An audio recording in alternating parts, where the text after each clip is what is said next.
नमस्कार दोस्तों, एक बार फिर से आपका हार्दिक स्वागत एवं अभिनंदन। दोस्तों आज इस लेक्चर के अंदर अपन पढ़ने वाले हैं इलास्टिसिटी ऑफ डिमांड। ठीक है दोस्तों, इलास्टिसिटी ऑफ डिमांड है, इसको पढ़ने से पहले अपन को पता होना चाहिए कि डिमांड क्या होती है और लॉ ऑफ डिमांड क्या होता है। ठीक है दोस्तों, डिमांड और डिमांड लॉ के बारे में अपना जो पिछला लेक्चर था उसके अंदर अपन बात कर चुके हैं। दोस्तों अगर आपने अभी तक वो लेक्चर नहीं देखा है तो मैं डिस्क्रिप्शन के अंदर इसका लिंक दे रखा है, आप वहां जाकर पहले वो वीडियो देख लीजिएगा ताकि दोस्तों ये वाला लेक्चर आपके इजीली क्या जाए, समझ में आ जाए। ठीक है दोस्तों, अगर अपन ने पिछले लेक्चर के अंदर लॉ ऑफ डिमांड की बात की थी तो दोस्तों लॉ ऑफ डिमांड क्या कहता है कि कोई भी कमोडिटी उसकी प्राइस है उसको अपन इंक्रीज करते हैं या फिर क्या करते हैं, डिक्रीज करते हैं, तो दोस्तों उस कमोडिटी की जो डिमांड है वो भी क्या होती है, इंक्रीज होती है या फिर क्या होती है, डिक्रीज होती है। जैसे कि बात करें अपने पास कोई भी कमोडिटी है, उसकी प्राइस है, उसको क्या करते हैं अपन, इंक्रीज करते हैं, तो उसकी डिमांड वो क्या होती है, डिक्रीज। और अगर दोस्तों प्राइस को अपन डिक्रीज करते हैं तो उस कमोडिटी की जो डिमांड है वो क्या हो जाती है, इंक्रीज हो जाती है। ये कौन कह रहा है, डिमांड लॉ कह रहा है। कौन कह रहा है, डिमांड लॉ कह रहा है कि प्राइस इंक्रीज करते हैं तो डिमांड डिक्रीज हो जाती है, और प्राइस अगर किसी भी गुड्स की अपन डिक्रीज करते हैं तो उसकी डिमांड है वो क्या हो जाती है, इंक्रीज हो जाती है।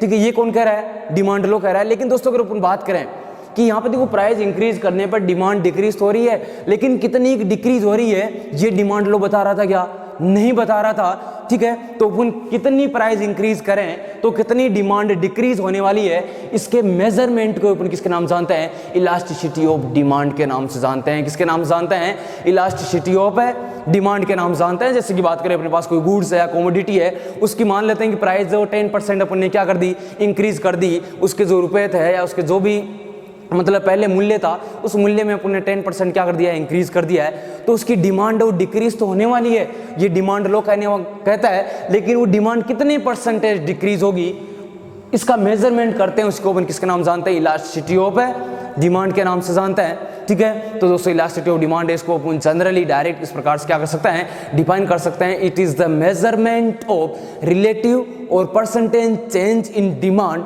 ड्यू टू रिलेटिव और percentage change in price of the commodity. यानी कोई भी कमोडिटी उसकी प्राइस है वो क्या हो रही है, चेंज हो रही है, तो उसकी डिमांड में कितना चेंज हो रहा है इसका मेजरमेंट करना है दोस्तों क्या कहलाता है, अपने इलास्टिसिटी ऑफ डिमांड कहलाता है। अगर दोस्तों अपन इलास्टिसिटी ऑफ डिमांड की बात करें, किसकी बात करें, इलास्टिसिटी ऑफ डिमांड की बात करें।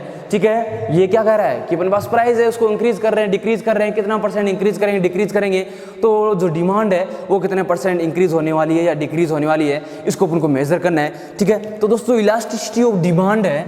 ठीक है, इलास्टिसिटी ऑफ डिमांड को शॉर्ट के अंदर कैपिटल डी और कैपिटल ई और स्मॉल डी से क्या करता है, रिप्रेजेंट करता है। ठीक है, अब दोस्तों इसका बात करें फॉर्मूला क्या होता है, फॉर्मूला होता है परसेंटेज चेंज इन क्वांटिटी, यानी क्वांटिटी में कितना परसेंटेज चेंज हुआ है, divided percentage change in price. ठीक है, यानी कोई भी अपने पास गुड्स है, कमोडिटी है, उसकी प्राइस है उसमें कितना परसेंटेज चेंज कर रहे हैं। ठीक है, और तो उसकी जो क्वांटिटी है उसमें कितना परसेंटेज क्या हो रहा है, चेंजेस हो रहा है, इसको अपन इलास्टिसिटी ऑफ डिमांड के नाम से जानते हैं। दोस्तों इसको शॉर्ट के अंदर अपन इस तरीके से लिख सकते हैं, percentage change in quantity upon percentage change in price. दोस्तों ये जो मैंने त्रिभुज सा बनाया, ट्रायंगल बनाया है, इसको डेल्टा के नाम से जानते हैं। किसके नाम जानते हैं, डेल्टा के नाम से। और दोस्तों ये डेल्टा है, ये किसको रिप्रेजेंट करता है, चेंज को रिप्रेजेंट करता है कि कितने परसेंटेज चेंज हुआ है। ठीक है, तो percentage change in quantity upon percentage change in price, इसी को अपन किसके नाम जानते हैं, इलास्टिसिटी ऑफ डिमांड के नाम जानते हैं। अब दोस्तों इसको अपन निकालते कैसे, इसकी बात कर लेते हैं। जैसे कि दोस्तों बात करें, छोटा सा मैं एग्जाम्पल ले लेता हूँ। आपके 200 नंबर का पेपर हुआ, कितने नंबर का पेपर हुआ, 200 नंबर का पेपर हुआ था। 200 नंबर का पेपर होने के बाद में 200 नंबर में से आपके नंबर आए थे 150। कितने नंबर आए थे, 150 नंबर आए थे। लेकिन दोस्तों आपको लगा कि मैं तो लिख के ज़्यादा आए थे, मेरे नंबर क्या है, कम आए। ठीक है, इसका हम क्या करते हैं, आप अपनी कॉपी है उसको रीचेक कराते हैं, और रीचेक कराने के बाद में दोस्तों आपके जो नंबर है ये 150 से इंक्रीज होकर 160 हो जाते हैं। कितने हो जाते हैं, 160 हो जाते हैं। अब आपको ये निकालना है कि मैंने जो अपनी कॉपी है एग्जाम की उसको रीचेक कराया तो मेरे कितने परसेंटेज वो क्या हुए हैं, इंक्रीज हुए हैं। इसको कैसे निकालते हैं, ठीक है, तो उसको निकालने का तरीका बताएं। जैसे कि बात करें, सबसे पहले तो बात करें आपके कितने नंबर इंक्रीज हुए हैं। इंक्रीज होने के लिए आपको निकालना पड़ेगा, जैसे कि 160 माइनस 150 यानी 160 माइनस 150। ठीक है, अपॉन क्या करना है, आपको टोटल कितने मार्क्स का पेपर था, 200 मार्क्स का था, तो ये लो 200 मार्क्स हो गए। परसेंटेज निकालने के लिए किससे मल्टीप्लाई करते हैं, 100 से मल्टीप्लाई करते हैं। तो दोस्तों यहाँ पे क्या आ जाएगा, 10 डिवाइडेड 200 मल्टीप्लाई 100, ठीक है। तो दोस्तों इसको सोल्व करेंगे तो यहाँ पे कितने परसेंटेज आ जाएगा, 5% आ जाएगा। यानी आपने अपनी कॉपी रीचेक कराई तो आपके जो परसेंटेज है वो 5% क्या हो गए, इंक्रीज हो गए। कितने परसेंटेज, 5% हो गए, ठीक है। तो अपने को रीचेक कराने पर कितने परसेंटेज अपने चेंज हुए हैं, रीचेक करवाने से कितने हैं, 5% हुए हैं। कैसे निकालते हैं, ठीक है। अब देखो यहाँ पर अपने को माइनस प्लस को भूल जाना है।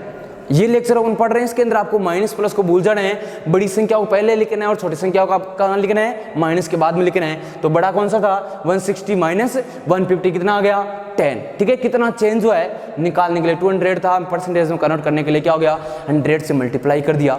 यही वाला फॉर्मूला किस पे लागू करना है दोस्तों, अपन को इलास्टिसिटी ऑफ डिमांड पे क्या करना है, लागू करना है, ठीक है। तो उन सबसे पहले बात कर लेते हैं परसेंटेज चेंज इन क्वांटिटी की बात कर लेते हैं कि परसेंटेज चेंज इन क्वांटिटीज को किस प्रकार मेजर करते हैं, ठीक है।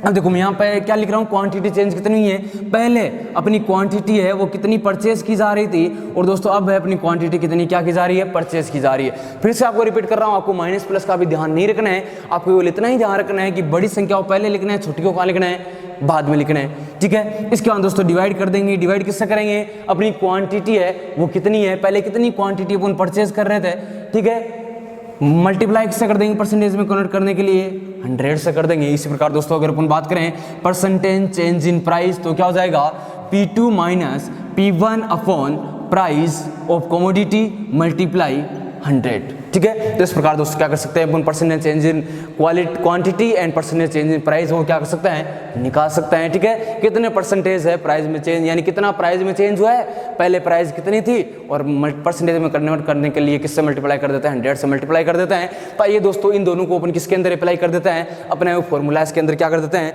अप्लाई कर देते हैं। सबसे पहले दोस्तों अगर बात करें परसेंटेज चेंज इन क्वांटिटी, तो परसेंटेज चेंज इन क्वांटिटी का फॉर्मूला क्या आ गया अपने पास, Q2 माइनस Q1। दोस्तों इसको अपन डायरेक्ट है, ये अपन को डेल्टा Q से भी रिप्रेजेंट कर सकते हैं, किससे रिप्रेजेंट कर सकते हैं, डेल्टा Q से भी क्या कर सकते हैं, रिप्रेजेंट, यानी कितना चेंज हो रहा है, ठीक है, क्वांटिटी में कितना चेंज हो रहा है अपॉन Q, ठीक है। क्वांटिटी कितनी है, बात करें प्राइस तो इसको भी कर सकते हैं delta P upon P।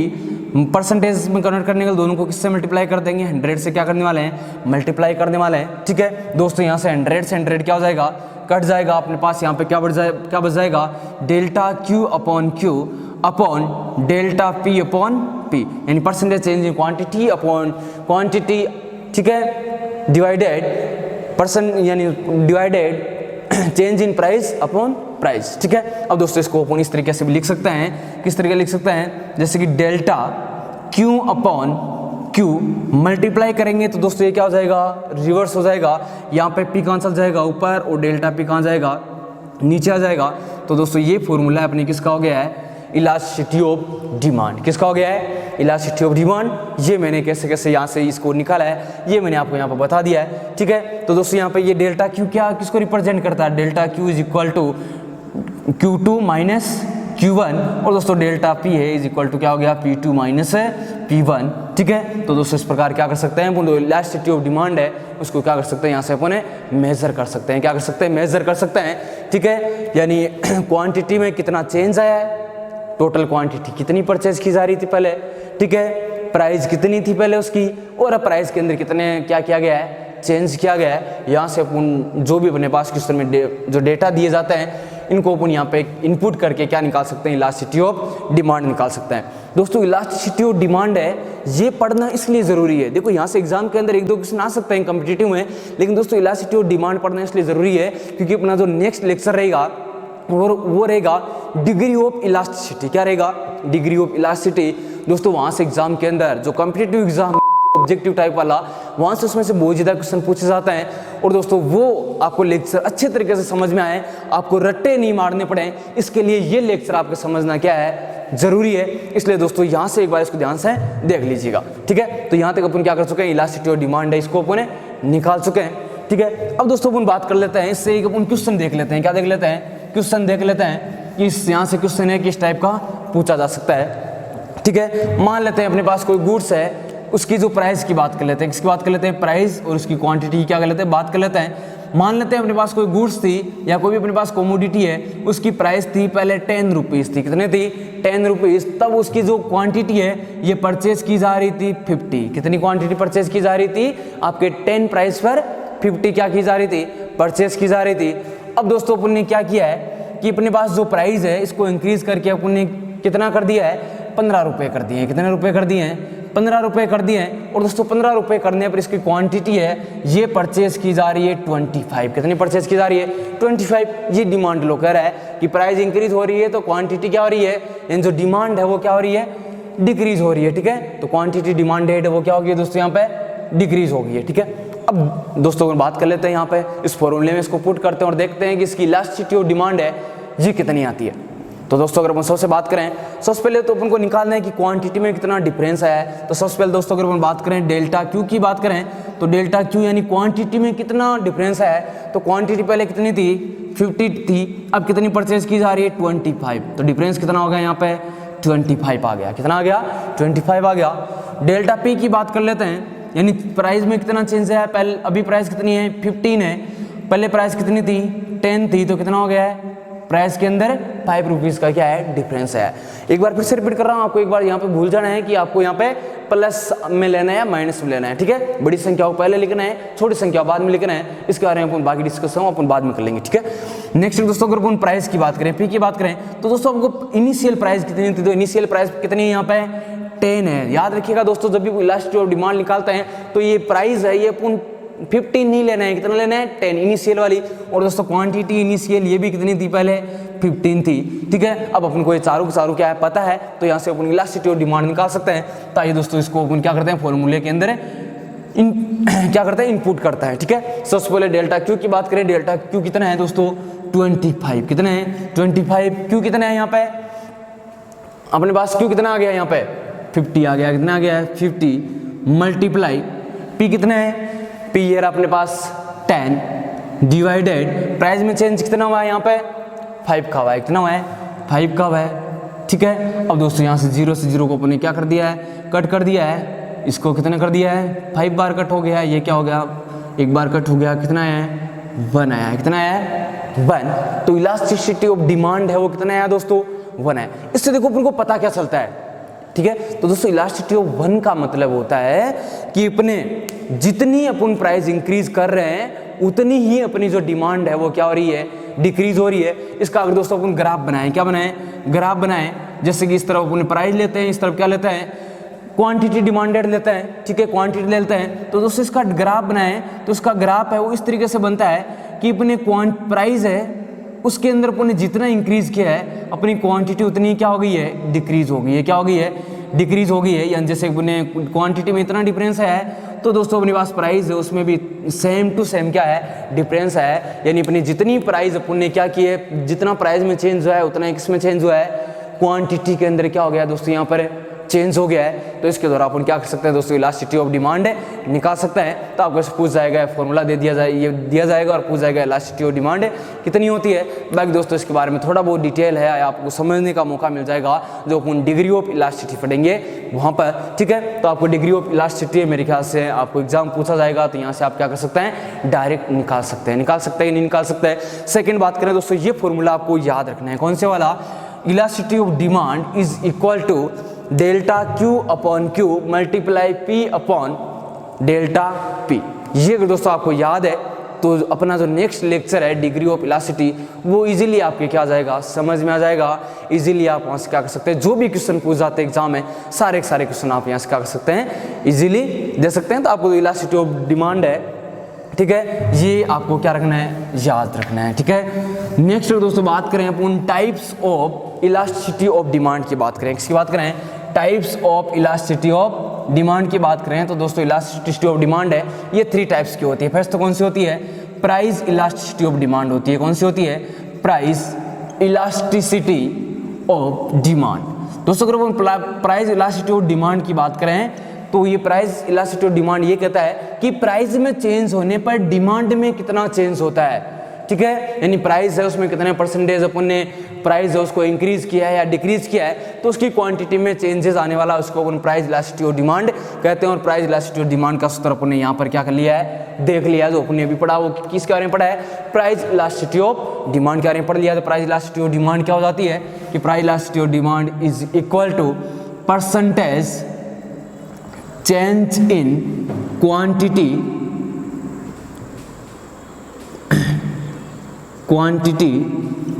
Upon percentage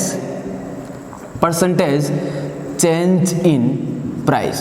ठीक है, तो दोस्तों इसको अपन किस प्रकार मेजर कर सकते हैं, यहाँ percentage delta P upon delta Q upon percentage delta P. ठीक है, यहाँ से अपन किस प्रकार मेजर करते हैं, ये अपन ने बात कर ली है कि डेल्टा क्यू का मतलब क्या होता है, डेल्टा क्यू अपॉन क्यू, ठीक है, divided delta P upon P. ठीक है, तो ये किसका फॉर्मूला हो गया अपने प्राइस इलास्टिसिटी ऑफ डिमांड। ठीक है, सेकंड दोस्तों अगर अपन बात करें इलास्टिसिटी ऑफ डिमांड के टाइप्स की बात करें तो सेकंड होता है दोस्तों इनकम इलास्टिसिटी ऑफ डिमांड। किसकी बात करें, सेकंड कौन सा है, इनकम इलास्टिसिटी ऑफ डिमांड। तो दोस्तों अगर वो इनकम इलास्टिसिटी ऑफ डिमांड की बात करें तो इनकम इलास्टिसिटी ऑफ डिमांड का मतलब होता है कि इनकम में चेंज होने पर डिमांड है उसमें कितना चेंज हो रहा है, इसको अपन किसके नाम जानते हैं, इनकम इलास्टिसिटी ऑफ डिमांड के नाम जानते हैं। जैसे कि कोई भी व्यक्ति है, ठीक है, अगर उसकी इनकम है वो क्या हो रही है, इंक्रीज हो रही है, तो डिमांड पे क्या इफेक्ट पड़ रहा है, और अगर उसकी इनकम है कितनी डिक्रीज हो रही है तो उसकी डिमांड उस पर क्या इफेक्ट पड़ रहा है, इसको अपन किसके नाम जानते हैं, इनकम इलास्टिसिटी ऑफ डिमांड के नाम से। दोस्तों इलास्टिसिटी को हिंदी में कहते हैं लोच, इसमें कितना लचक आ रहा है, कितना चेंजेस आ रहा है, इसको अपन किसके नाम जानते हैं, इलास्टिसिटी। इलास्टिसिटी का मतलब होता है जैसे चेंजेस होना, तो डिमांड में कितना चेंजेस हो रहा है, जब इनकम क्या हो रही है, चेंज हो रही है, तो सेम टू सेम इसका भी फॉर्मूला क्या होता है, percentage change in quantity upon percentage change in income. ठीक है, बाकी सेम है, प्राइस की जगह क्या ले लेना है, यहाँ पे अपन को इनकम ले लेना है। इसका फॉर्मूला क्या हो जाएगा अपने यहाँ पे, delta Q upon Q divided delta I upon I. ठीक है, यहाँ पर डेल्टा आई का मतलब क्या है, इनकम में कितना परसेंटेज चेंजेस हुआ है, ठीक है, और उसकी इनकम है वो पहले कितनी थी। ठीक है, इसी प्रकार दोस्तों अगर अपन थर्ड बात करें तो थर्ड होता है क्रॉस इलास्टिसिटी ऑफ डिमांड। कौन सा होता है, क्रॉस इलास्टिसिटी ऑफ डिमांड। और दोस्तों अपन क्रॉस इलास्टिसिटी ऑफ डिमांड की बात करें तो क्रॉस इलास्टिसिटी ऑफ डिमांड का मतलब होता है जैसे कि अपने पास क्या है, कोई रिलेटिव गुड्स है, ठीक है, तो एक गुड्स है उसकी प्राइस इंक्रीज या डिक्रीज होने पर जो अपने पास दूसरी गुड्स या कमोडिटी है उसके ऊपर उसकी डिमांड है उसके ऊपर क्या इफेक्ट पड़ता है, उसको अपन किसके नाम जानते हैं, क्रॉस इलास्टिसिटी ऑफ डिमांड के नाम से। जैसे कि रिलेटिव गुड्स की मैं अंदर अपन बात कर लेते हैं, चाय और कॉफी की बात कर लेते हैं। ठीक है, तो जैसे की बात करें चाय है उसकी प्राइस जो वो इंक्रीज होती है डिक्रीज होती है, तो कॉफी है उसकी डिमांड है उसके अंदर क्या चेंजेस आ रहा है, उसी को अपन किसके नाम जानते हैं, क्रॉस इलास्टिसिटी ऑफ डिमांड। अगर दोस्तों अपन क्रॉस इलास्टिसिटी ऑफ डिमांड की बात करें दोस्तों क्रॉस इलास्टिसिटी ऑफ डिमांड है, इसका फॉर्मूला क्या हो जाएगा अपने पास, डेल्टा Q1। ठीक है, यानी ये अपन कर सकते हैं quantity percentage changes in quantity of goods A upon percentage change in price of goods B. यानी देखो बी गुड्स है उसकी प्राइस में चेंजेस होने पे ए गुड्स है उसकी क्वांटिटी है या उसकी डिमांड है उसके ऊपर क्या इफेक्ट पड़ रहा है, इसको अपन किसके नाम जानते हैं, क्रॉस इलास्टिसिटी ऑफ डिमांड। तो उसको डायरेक्ट इस तरीके से अपन क्या कर सकते हैं, delta QA upon del Q1 या QA upon delta PB upon PB। ठीक है, यानी quantity changes of goods A upon quantity of A. ठीक है, कितनी इसकी क्या डिमांड है अपॉन, यानी जो अपने पास रिलेटिव गुड्स है उसकी प्राइस में कितना चेंजेस है और उसकी प्राइस है वो पहले कितनी थी, इसके द्वारा अपन क्या निकाल सकते हैं दोस्तों, क्रॉस इलास्टिसिटी ऑफ डिमांड है, इसको अपन मेजर कर सकते हैं, इसको अपन निकाल सकते हैं। तो दोस्तों ये था अपना इलास्टिसिटी ऑफ डिमांड। ठीक है, तो इलास्टिसिटी ऑफ डिमांड का मतलब होता है कोई भी अपन पास गुड्स है उसके अंदर परसेंटेज है यानी प्राइस है उसके अंदर चेंजेस होने पर डिमांड है उसमें कितना चेंजेस आ रहा है, इसको मेजर करना है, क्या कहलाता है, elasticity of demand. Elasticity of demand है 3 टाइप्स की होती है, price elasticity of demand, income elasticity of demand, और ये कौन सी होती है, क्रॉस इलास्टिसिटी ऑफ डिमांड। ठीक है, तो दोस्तों आई होप मैंने जो भी यहाँ पे समझाया आपके समझ में आया होगा। ठीक है, ओके, थैंक यू।